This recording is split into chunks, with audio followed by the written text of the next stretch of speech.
So you want to know why our farm is failing? Because it's not a farm. See, farms are businesses. They need to turn a profit. They have to do things the most efficient way. They've got to use their resources well. They've got to make decisions that are going to make money. We're simply not a real farm. In this video, we're going to just give you an explanation of our life as hobby homesteaders.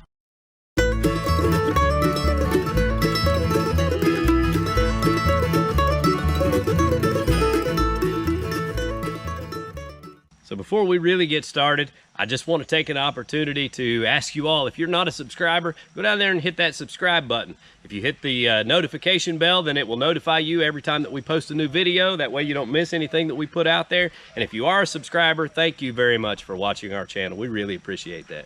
Well, hello, hobby homesteaders. Today's video, we're really just going to give you the rundown of our hobby homestead. We're going to tell you what it's all about. We're going to tell you about our animals, tell you about the acreage that we have and what we do on it, what kind of animals we raise, kind of what our purpose is with everything that we're doing here. I'm going to kind of share with you my definitions of what a farm is, what a homestead is, and what a hobby homestead is. That's what we're doing here, is we're a hobby homestead. Our way of life is connected to farming. A lot of the aspects of what we do are like farming, but we're not farmers. We're not trying to turn a profit. We're trying to build the kind of life that we can enjoy together as a family. So stick around if you want to learn more about what it's like to have a hobby homestead, why it is that we want to have a hobby homestead to begin with, and what makes us different from real true homesteaders and real farmers. So farms, they raise crops, they operate as businesses. Farms have to turn a profit. They have to be profitable or the farmers couldn't keep farming. But what makes farms most important is that they feed America. They don't just feed America, they feed the world. That's important. So we appreciate farmers, and farming is not what we're doing here. Now, as far as homesteads go, you know, the way I see it, most homesteads, they raise crops and animals, not necessarily as a business, but to support their own family and to sustain their own way of life. Now, they may sell at farmers markets and that sort of thing to kind of help pay for other things, but a lot of homesteaders like to be self-sufficient. They want to raise everything that they eat. They want to provide as much for their family off of their own land as they can. So that's kind of the way I look at homesteading. A lot of times they're working to be self-sufficient.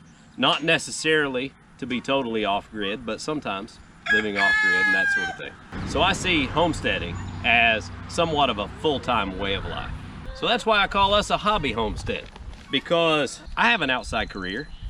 I don't have the knowledge or the infrastructure or the equipment to be a farmer.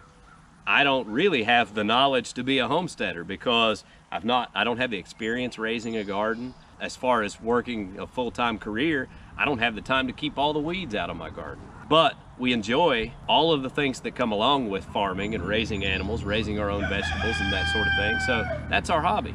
You know, I don't have the financial freedom to make this my entire livelihood. I needed an outside career in order to be able to have these hobbies. Now, me and my family, we have a love of the outdoors and nature. For us, it's about seeing God's power through the germination and growth and the circle of life. So for us, this is a hobby. Growing vegetables, being able to eat vegetables you grew in your own garden, that's rewarding. Being able to incubate our own eggs and see them come to life, see them grow, and now those chickens are laying eggs for us. That's rewarding. Seeing our cows grow, we're gonna raise our own hamburger and steaks, and that's rewarding. Now at the same time, all of these things cost money. So I spend money on seed and feed, fertilizer, you know, all the things that we do here, the fencing, you know, everything costs money. So we do sell some things. We sell eggs, as many eggs as we can sell. And we plan on selling one of our cows when we have them processed in order to kind of offset the cost of feed and having the other one processed. So for the most part, the things that we do are worth the investment because we get something back out of it. They don't necessarily have a return of profit, but at least we get some product out of it. And I'm not looking to earn a profit. What I look to do is minimize how much I'm spending.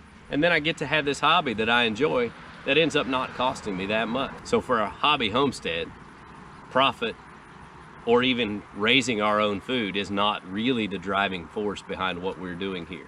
We like to eat the things that we raise, but we also go to the grocery store and buy other things that we like. Happiness, family togetherness, the way of life outside of the mainstream, those are the reasons why we hobby homestead. So to tell you a little bit about our hobby homestead, we have 38 acres here on Peaks Peak, and about 4 of those acres are down here on this lower part, the flat, about an acre worth of yard and gardens and the house and that sort of thing. And then we've got about 2 acres of pasture here on the flat that we fenced in after we bought the property. And then behind us here, this hillside that we have in electric fence for the goats is about an acre. The actual homestead part of our property really is only about 4 acres that we have set up here. Now, we have about 5 acres that are on the other side of the highway. So they're split away from the property and it's hillside. So basically not anything that we do anything with. So that leaves us about 30 acres back on the hill. We call that on the hill. That 30 acres is kind of our playground. We've got trails, we've got our food plots, we've got our pond built back there, and honestly, because we're a hobby homestead, we're not trying to maximize the usage of our acres. We're not trying to grow more animals really than what we have now. So that probably is going to remain our playground. That's where we'll hunt and fish and ride 4-wheelers on the trails and do all of those things. And it works out great that way. It gives us a lot of different things to do to have a good time. Now, to tell you just a little bit about our history with the homestead here, I always kind of kept an eye out for a nice piece of property that we could maybe move to and enjoy. I have lots of family and friends that farm and are into farming, and I grew up out in the country, and so it's kind of the way of life that I've always wanted to have for my family. And just up until this point, I wasn't able to do that financially and otherwise. But we reached a point where we felt like we could do that, so we started watching for property, and we found this piece of property come up, and the house was old and outdated and needed renovating. So our plan was to buy the farm, renovate the house, and then move in and start turning it into our hobby homestead. Now, as it turned out, we were forced to renovate the house in a month because our house sold immediately. We weren't expecting that. We expected, I mean, every time we sold a house in the past, it took a long time, so we were expecting to have some time to get the renovation done. But as it stood, we kind of had to really put in some long days. Me and Cameron especially put in some very long days to get the house renovated so we could move in here in a month. Not only was the house run down and outdated and needed work, but the garage was the same way. It needed a paint job. Everything needed a new roof. And we were all afraid of heights, so that was a real trip in and of itself. That's part of how we ended up with the wings on the barn, because the height of the garage roof was such that there was no way I was going to get up there and work. But I felt like if I built lean-tos onto the side of it, give myself a place to fall to where it wouldn't be all the way to the ground, then maybe I could handle it. And so that's what we did, and it worked out pretty well. So once we got the house renovated and kind of got the barn under roof to where everything was going to be taken care of from the weather and all that, it was time to start having a little bit of fun on the homestead and turning things into what we wanted to have here. So I got to go buy my first tractor.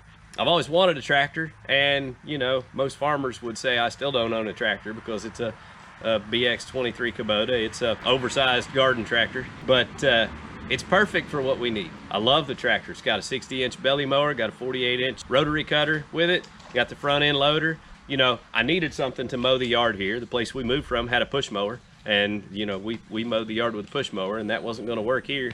So we needed a riding lawnmower, and I thought, well, if I'm going to invest money into something like that, I might as well just get one with the tractor so I can use it for that. So that was a need, but the front end loader, the rotary cutter, the backhoe, those were kind of wants because I knew we were going to want to play on the property. So we got those things, and that's made it a lot of fun. We've been able to cut about 1.25 miles worth of trails on the property so far. The backhoe has become just absolutely a necessity around here.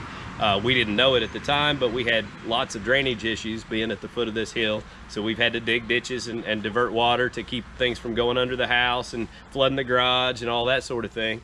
And then on top of that, we wanted to turn the loft in the garage into an apartment. So I was able to dig a trench to where I could run plumbing over to the garage and get the apartment plumbed and all that. So the backhoe's just been fantastic. So we got settled in here and got through our first winter playing around in the woods, building trails and all that kind of stuff. And then we decided we wanted some animals.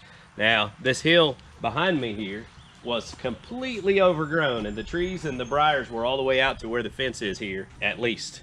And I had a friend who had a couple of goats that he couldn't keep fenced up. They were always getting out and he wanted rid of them. So I said, well, that'd be perfect. I can turn goats loose on the hill. We'll have our first animals and they can eat the hillside for me, and I won't have to weed eat it once I get it cleared off. So we decided to go get the goats, and that's Kofi and Otis. So they were our first 2 animals on the farm. We stretched 4 strands of electric wire around that acre. Everybody told us that you can't keep goats in. And we're right here on a highway, so we can't have our animals getting out in the road. So we knew we needed good fence, and we needed a good plan for that. So we ran 4 strands of electric wire. We bought a good, strong fence charger and set it up. And I think they got out one time, maybe twice in the first week while we were training them. And after that, we've had them a year now, and they've never been out since. So that's worked out fantastic. So that brings us to our first chickens. We decided we wanted to get some chickens. So we went to, I think, Rural King first and got a dozen chicks, set up a brooder in a watering trough. Actually, one of these watering troughs that's out here, I believe. So we set up a brooder in a watering trough in the living room and started our first dozen chickens. Now, it didn't take very long before they decided they wanted more, so they went to Tractor Supply and bought 6 more. So our first flock of chickens was 18 chickens. And we first started out by building a coop. Once we raised those out of the brooder, we built a coop on a pallet attached to the barn under the lean-to here. And our plan was, we had this chicken run here that you can tell is torn all to pieces by the goats. But we built this chicken run because, you know, we were worried about predators and all that sort of stuff. So we were going to keep them locked up in that little area there and not have any more chickens than that. And that was kind of the plan. But after, you know, doing a little research and learning about free-range chickens and all that, I decided, well, if we've got 4 strands of electric wire to keep the goats in and it works, then that should pretty much keep the predators out. So I decided to turn the chickens loose and let them have free reign of the acre back there. So we opened up the chicken run, left the door open, and it's been that way ever since. It's been over a year. We never did lose any chickens out of that flock, except we had a little pet dog that got in and got one of the chickens. But that's the only bad luck we've had. We haven't had any wild animals. That's all the animals that live on this acre behind us. Now, we, of course, you know how chickens are. They're kind of the gateway drug to animals, and people get addicted to having chickens, and we did, especially the girls. They love them, so they always want more chickens. And at this point, we're up to about 50. We've got about 50 chickens, ducks, and guineas running around here total. We incubated some of our own eggs out of that first flock and raised those, so I think we've got 6 of those running around here that we incubated and hatched. So in this front flock up here, we have about 25 or so chickens that are on this side of the fence with the cows. And we got another coop, and so they run around out here, lay their eggs, and just have a great time. Chloe has 3 silky chickens that she loves, and they're cute little things. We also, as far as chickens go, we like to raise a couple of flocks of meat birds.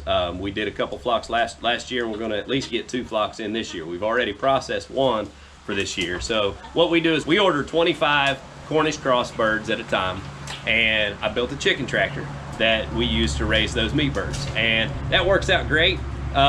You know, we started out brooding birds in the little watering trough, but we have since moved up to, I had built a goat rack to put in the bed of the pickup truck to haul the goats home. Y'all gonna fight while I'm talking?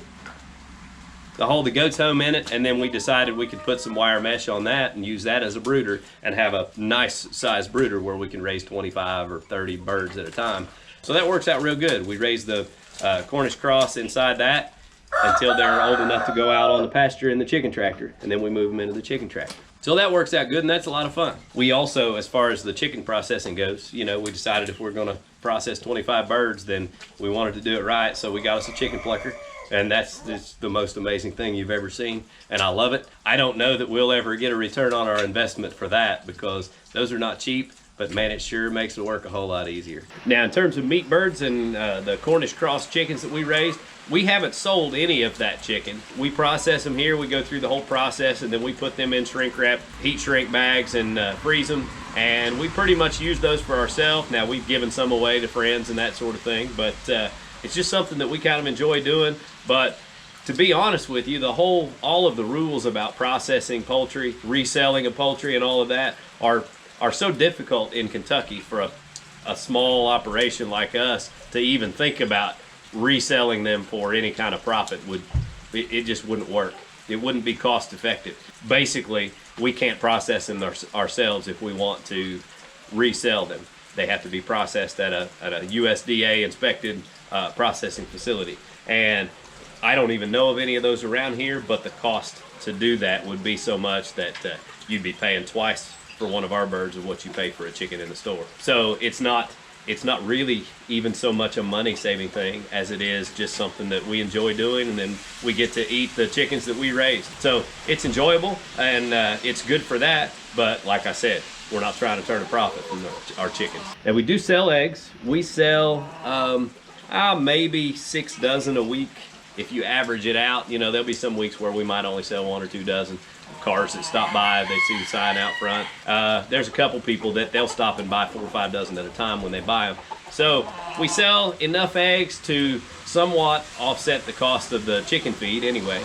And then what eggs we don't sell, we either use probably 1 dozen or 2 for ourselves, and then I'll take 8 or 10 dozen to church on Sunday and set them on a table and let people take them so that they don't go to waste, and that works out good too. It's kind of, we have the ability to provide something for people that they wouldn't normally have, and I think they enjoy that, and I definitely enjoy being able to raise them and give them away like that. So having 40 or 50 laying chickens running around here, it's not necessarily cost effective. It's definitely not going to make us money, but honestly, we just like having the chickens running around here. It's funny to see how they act and how they run around and how they pick at the ground and eat whatever bugs they can find. And it's neat to come home from work, and when I pull in the driveway, they all come running towards me. Makes you feel important when they all come running. So that's fun. So they're kind of like our pets. You know, I'm not a dog person or a cat person. It's just not my personality. And the kids are allergic to them. So these are our pets. Of course, with the chickens and the laying eggs, I mean, we're not even going to eat those. They're producing eggs for us, and so that's all good. Now, you know, I kind of consider Chuck and Patty our pets too, but at the same time, we keep that in perspective, knowing that the purpose of having them here is so we can raise them and eat them.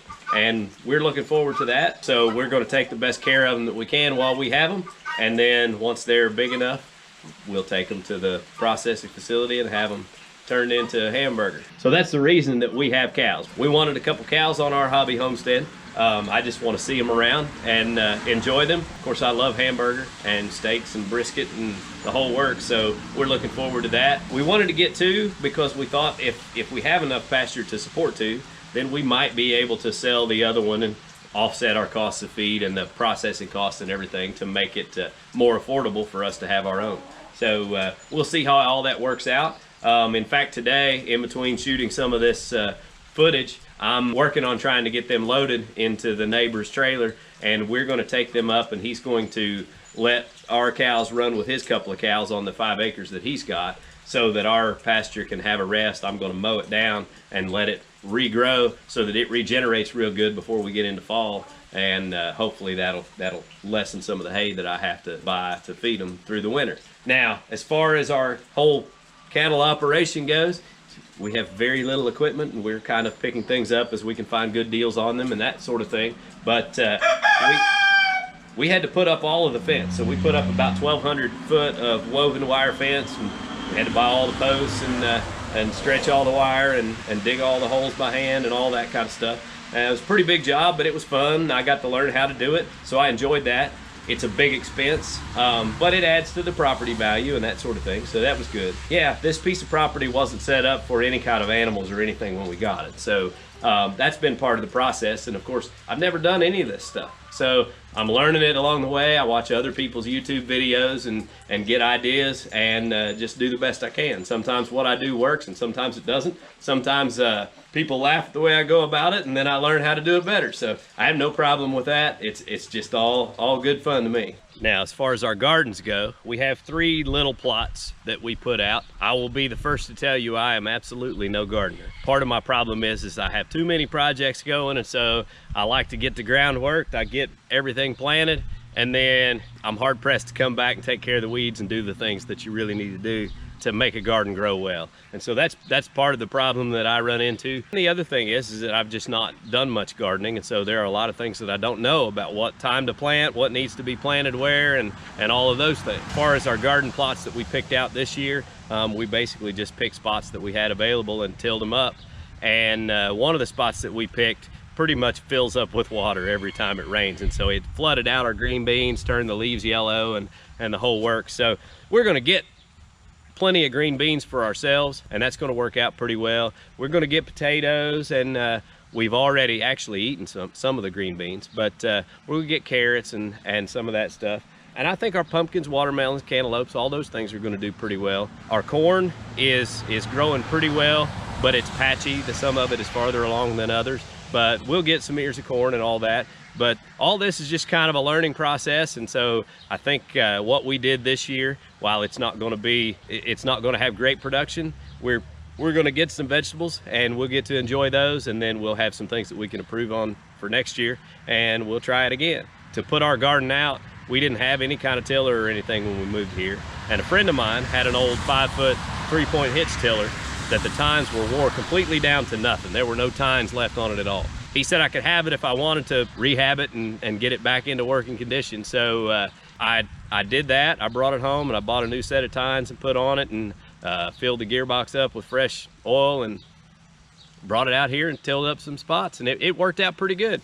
It was just what we needed. Now, as far as weeding the garden, we really need a bigger tiller that we can go between the rows and do some of that stuff with. I bought one of those mini tillers, the little, foot wide 2-stroke engine type tillers, and it works okay, but it still takes a lot of work to get the ground worked and turned over. And where we've never had any gardens in these spots, of course it was grass growing on it, and so all that's growing back really quickly. In fact, you can see in my pumpkin patch here, I didn't even bother trying to keep up with it. We're just going to get what we get out of that. But we've definitely got some good healthy pumpkins coming up here, so that'll be exciting to see how all that works out. But all in all, this stuff, they're just things that we can do as a family. I got out here as I tilled up the ground, and of course that turned up a bunch of rocks, and so I would get Caden out here and he'd help me pick up rocks and that sort of thing. We got out here together and planted a lot of the things, and spent several nights, me and Jana, out here pulling weeds and